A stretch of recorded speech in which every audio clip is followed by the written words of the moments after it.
Well, good morning. This is Plant Smart Living with Farmer Fred. I'm really glad you could join me today. It's a beautiful day here in Pennsylvania. Temperatures are warming up. In fact, we're past our frost date now, and so, it's time to plant those warm weather loving plants, and that's the tomatoes, your peppers, your melons, your cantaloupe, your zucchini, your watermelons, and so. But today I wanted to share some tips and ideas with you on how to plant these Sungold indeterminate tomatoes. And so I'm really glad you could join me today here in the vegetable garden.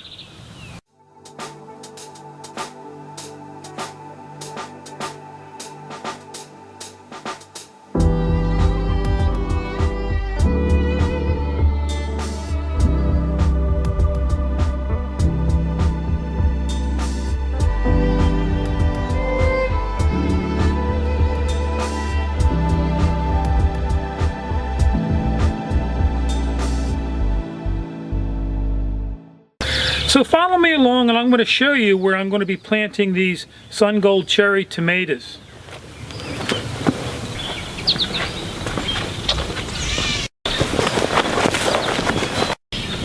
So I'm going to be planting these cherry tomatoes alongside my new arched trellis that I just made or installed here. And so this is it where it leads back into my potato patch area. I just recently made this arched trellis out of a hog panel, and I was really pleased with the way it turned out. It was easy to install, and I just recently did a video on how to install this. And so off to the left here is where I'm going to be planting these Sungold cherry tomatoes, right here in that arched raised bed there. So these Sungold tomatoes, they're probably one of my favorites. I love them because they're 1 inch in diameter. I did a video last year and I called it nuggets of sweetness, and that's what they are. They're nuggets of sweetness growing on the vine. I just love being able to go out in the garden and just eating your kale plants or different greens, or even, and then your tomatoes, and so that's the one reason I'm growing 2 of these plants alongside this arched trellis, is I want to be able to walk through this trellis and eat some Sungold cherry tomatoes as I walk through. Now I did grow some of these cherry tomatoes up some other trellises that I had last year, and they grew up to like 14 feet long. And I also didn't prune them, and I was just amazed at how much better they did. That's a big discussion out there in the garden world. Do you prune your indeterminate tomatoes or not? Well, last year I opted not to prune my Sungold cherry tomatoes, and I just couldn't believe how much more they produced. But anyhow, on these labels they give you, there's always a little bit of helpful information they provide here. And so let's just read some of this here. It says it matures in 57 days and fruit size is 1 inch. And then it says on the back here, golden orange fruit is loaded with scrumptious sweetness, indeterminate, and for it's best to be planted in organic, rich, well-drained soil and water freely in dry weather. And so I'll be planting this tomato here, 2 of these plants in my composted leaf mulch, amended with topsoil. I also worked some alfalfa pellets in the soil to add some extra nutrients and trace minerals. And so whenever you buy a market pack like this, it never hurts to pull it out of the pack just to check the roots, make sure it's not root bound. And I ended up buying this locally at Ray's Nursery.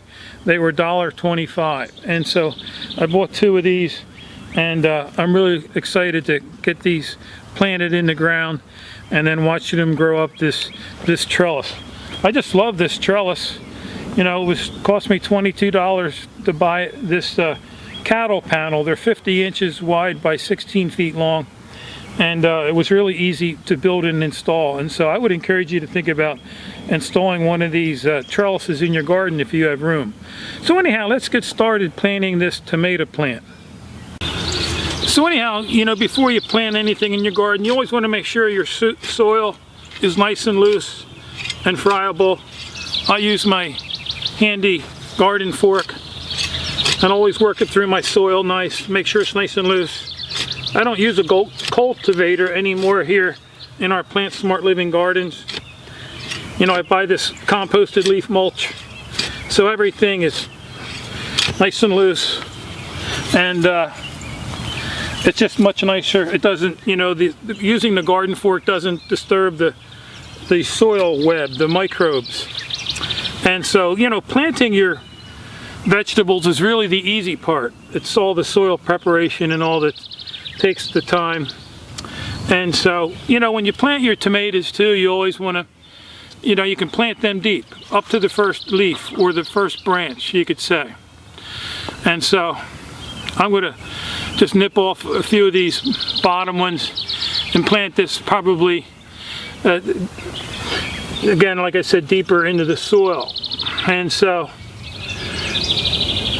I'm just going to use my hand here since the soil's nice and loose, and just put that in the soil there. Take the other one out. These are grown in 4-inch pots here, it looks like. And then, you know, you want to space them evenly here. I came in about 15 inches from each end, back about 5 inches from the board here along my raised garden planter. In fact, I have to cut off those bottom branches. Let me nip them off. And then just firm the soil up nice. Now this arched planter that you see here, I made that out of one of my indestructible raised garden beds. I did a video on how you can make an indestructible raised garden bed out of a 55-gallon drum. And then I also did something different here. I created this arched raised bed here. I wanted to make this arched because it's alongside in my arched trellis, so I thought this looks a lot more graceful this way. And so you just want to water these in real nice.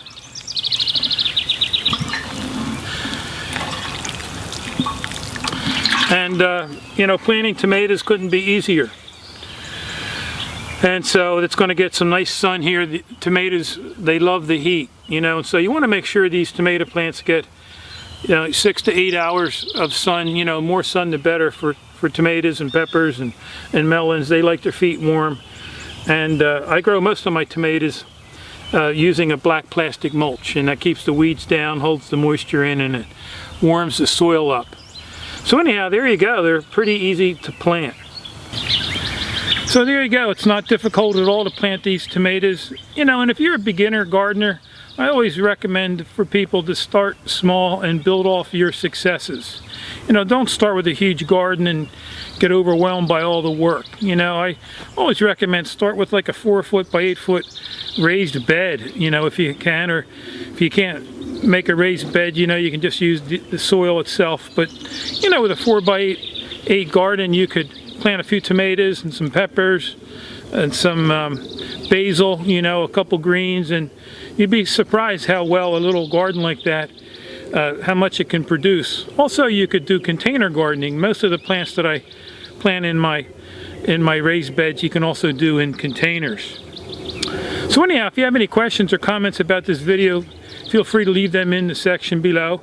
It's always fun being out here in the garden, planting these plants and direct sowing out in the garden.